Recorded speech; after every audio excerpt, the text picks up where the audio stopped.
Yes, you guys, how you all doing? In today's News Daily video, I'll be breaking down the latest updates in regards to Kai Havertz. I'll be speaking about the behind closed door friendly against Reading earlier today. I'll be speaking about some potential departures in your zouma to Tottenham. And of course, I'll be speaking about the Brazilian GERSON and could he be the next player on our list to sign for this summer. Before I get into things, you guys, remember, if you like today's video, show your support, smash that like button, help me get over 2,000 likes for today's video. And without wasting no more time, we get straight into things, starting with the first report today.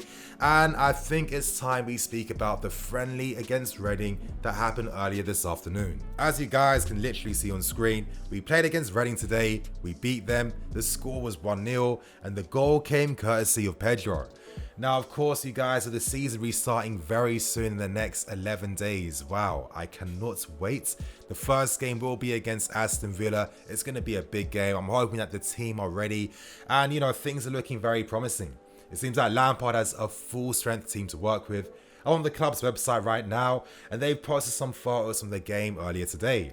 Now, for me, it's always great to see Ruben in his full glory. Like, once this guy comes back in the team, he automatically guarantees us a top 4 spot. Anyway, going through, we can see Pedro here and N'Golo Kante, who played in the game today. Yep, I know reports came out suggesting that Kante wasn't going to be with the team, which was obviously wrong. Literally, as you guys can see, he was playing in that game today. He is an important part of Lampard's plans. He's still going to be here, you guys. Of course, we're seeing cover here as well, Jorginho. We're seeing John Swift, like the Loftus Cheek of the Championship, if you're asking me. It's quite interesting because, of course, all the players are getting minutes. They're all getting game time to increase their fitness, you know, be better prepared for the restart of the league.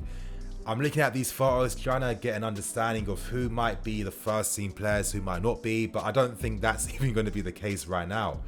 If so, this team would look mad, but I don't see us having like Kante, Ruben, and Cover, Jorginho playing in the same midfield. You know, let's keep things real. It's great to know that football will be returning. It's great to see that every player is back and fit for the first time ever. It's actually mad to think about that. We now move on to the second big report today, and that's the latest in regards to Kai Havertz. Now, earlier this afternoon on Twitter, a big tweet was released by none other than Nicolas Giara. In the tweet, it states that Leverkusen have slapped an €80 million valuation on Havertz's head if any club wants to sign him. €80 million is around £72 million. So in that sense, Havertz would be considerably less compared to a Jadon Sancho. But to be honest, the most interesting part, the juiciest part of that tweet was in the wage packet we presented to Havertz. Now in it, it states that we've offered him a 5-year deal worth €8 million per year.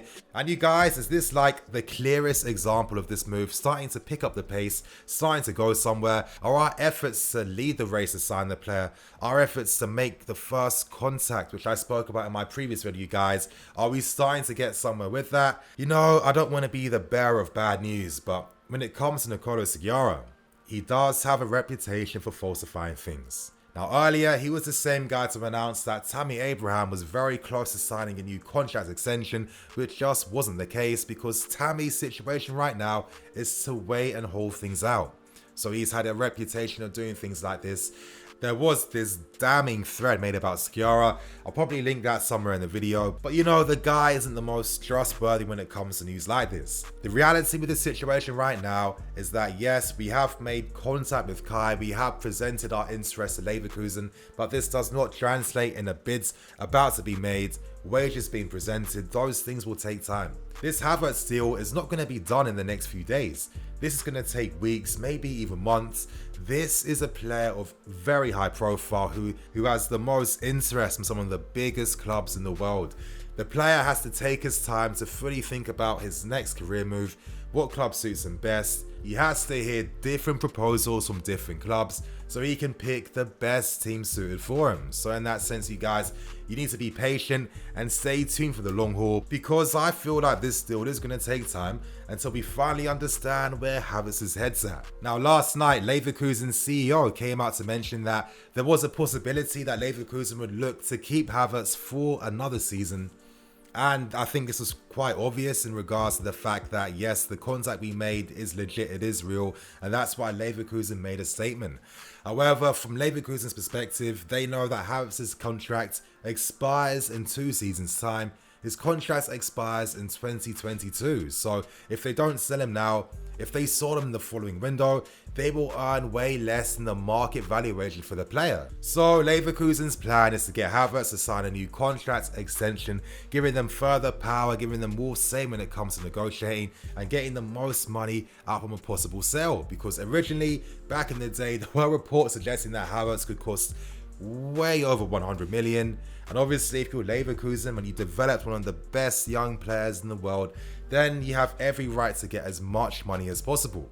However, it's looking like Havertz is already thinking about his next career move, the next step up in his career. We have interest from Man United, Real Madrid, and others. But if you're asking me, just being very quick, you guys, Real Madrid have so many attacking players. Would Havertz feel confident that he'd get the game time and the ability to really just develop his game there? I'm not too sure. And with Manchester United, they most likely won't get UCL football. They don't really have a proper style of play.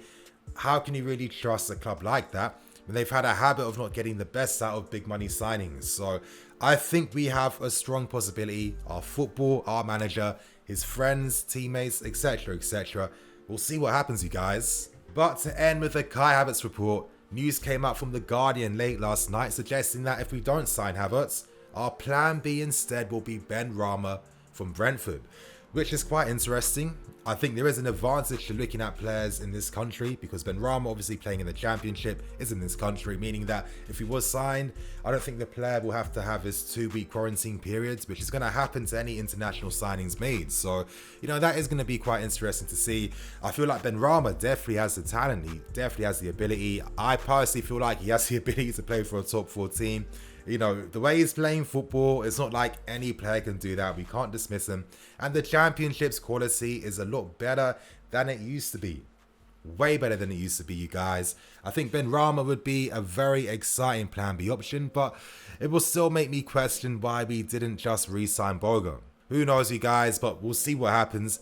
All I'm going to say to end this report, you guys, is keep the faith, be very optimistic. There's a big possibility that we can sign Kai Havertz. We have everything in our favor right now. It feels like we can get this done. Keep the faith, you guys, and keep the patience. And now we move on to the third story today, and that's in regards to the update surrounding a potential signing in the Brazilian GERSON. Now, in a previous video a few days ago, I broke down the story suggesting that us, Dortmund, and many other clubs are holding talks in the next few days with GERSON's reps and agents.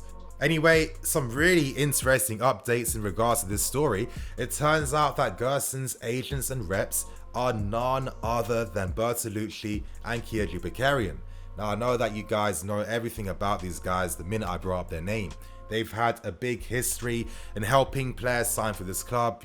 Notable names like your David Luiz's, your Williams, your Oscars, etc., etc. They have great ties and great connections. Now, what's really interesting is that this news came out from Brazilian publications and they received the news from GERSON's dads. Now, I think that boosts the validity behind the story. And just to end with the report, you guys, it does end by saying that Lampard has given his approval to the arrival of this player. And at this point in time, the ball is entirely in Marina's court.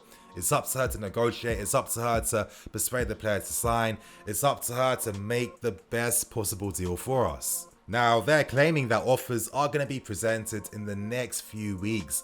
Very soon, and it's looking like whoever signs GERSON, Flamengo will have to give Roma 10% of the transfer fees. So, it seems like things are getting very interesting. I gave you guys a deeper, insightful profile in regards to the player, why Lampard would look at him, how he fits, the style, how he plays. So I strongly suggest, if you want to get the full scoop on this story, watch that previous video. When it comes to this story, I haven't heard anything personally, but at the same time, I'm not arrogant enough to believe that I'm going to know every single thing that happens at the club. I just like to keep things real.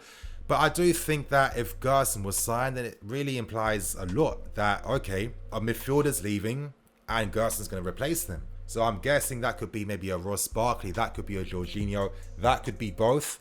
If both were allowed to leave, GERSON could be an interesting fit. Now, I know that he's had a big rep in Brazil. I know that he's put in big performances. He's that deep line playmaker with stamina that can run for days, that suits a very high, intense style of football. A squad that Lampard is building, the ultimate fit, intense, aggressive squads. And with his valuation set at around £30 million, which is very good in today's market, I think he could be a very interesting proposition.